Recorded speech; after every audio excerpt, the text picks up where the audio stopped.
આજે આપણે બનાવીશું ગ્રીન ઉત્તપમ। એના માટે મેં અહીંયા લીલી ડુંગળી લીધી છે અને ધોઈને સાફ કરીને કટ કરી લીધી છે।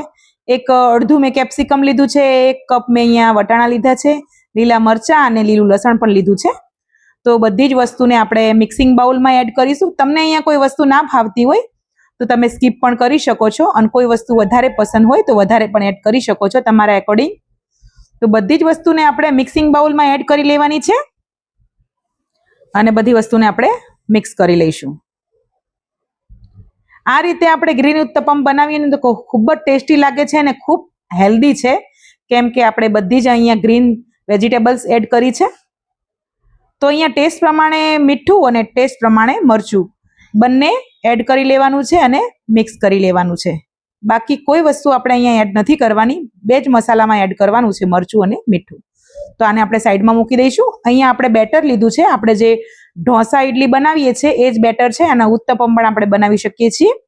ટેસ્ટ પ્રમાણે આપણે મીઠું એડ કરીશું અને થોડુંક આપણે પાણી એડ કરીને થોડુંક આને પતલું બનાવીશું। તો થોડું થોડું પાણી એડ કરીને આને કન્સિસ્ટન્સી આપણે જોઈશું આગળ વિડીયોમાં કે કેવી જોઈએ છે આપણે। તો થોડું થોડું પાણી એડ કરીને આપણે એકદમ મસ્ત બેટર બનાવીશું। આ ટાઈપનું તમે જોઈ શકો છો, આ ટાઈપનું બેટર જોઈએ આપણે। તો અડધી ચમચી આપણે ખાવાનો સોડા એડ કરી દઈશું અને થોડુંક આપણે પાણી એડ કરીશું જેથી કરીને સોડા આપણા એક્ટિવેટ થઈ જાય। તો આ ટાઈપનું બેટર બનાવવાનું છે, એકદમ ફ્લફી। તો હવે આપણે પેન મૂકી દઈશું। પેનમાં થોડુંક આપણે લાઇટ ઓઇલ લગાવી દઈશું। નોનસ્ટિકનું પેન હોય તો નોનસ્ટિકનું યુઝ કરજો, ના હોય તો તમે લોખંડનું પણ યુઝ કરી શકો છો અહીંયા। તો થોડુંક આપણે 1 ચમચામાં બેટર લઈને આવી રીતે ફેલાવી દેવાનું છે અને આપણે જે મસાલો બનાવ્યો છે ગ્રીન ઉત્તપમનો એ પણ આપણે એડ કરી દઈશું। તો આ રીતે થોડો થોડો આપણે એડ કરી દેવાનો ઉપર, અને હવે આપણે એને 2 મિનિટ માટે ધીમા ગેસ ઉપર આને શેકીશું આપણે।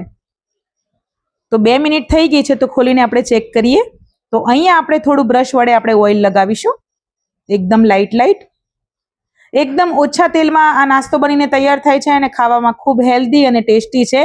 એકવાર અવશ્ય બનાવીને ખાજો। તો હવે આપણે એની સાઈડ ચેન્જ કરીશું અને ફરી આપણે 2 થી 3 મિનિટ માટે આપણે એને ઢાંકીને રાખવાનું છે, જેથી કરીને બીજી સાઈડ પણ સારી રીતે શેકાઈ જાય। અહીંયા ઉતાવળ કરીને બિલકુલ ગેસની ફ્લેમ હાઈ નથી કરવાની। જેટલું તમે ધીમા ગેસે પકાવશો ને એટલો ટેસ્ટ ખૂબ જ સરસ આવે છે, એકદમ પીઝા ટાઈપ બનીને તૈયાર થાય છે। તમે જોઈ શકો છો મસ્ત મજાનો ઉત્તપમ બનીને તૈયાર થઈ ગયું છે। તો આપણે બીજું પણ એડ કરી દીધું છે અને સેમ પ્રોસેસ આપણે આમાં પણ કરીશું। તો આ પણ 2 મિનિટ થઈ ગઈ છે, તો એને પણ આપણે ફ્લિપ કરી દઈશું।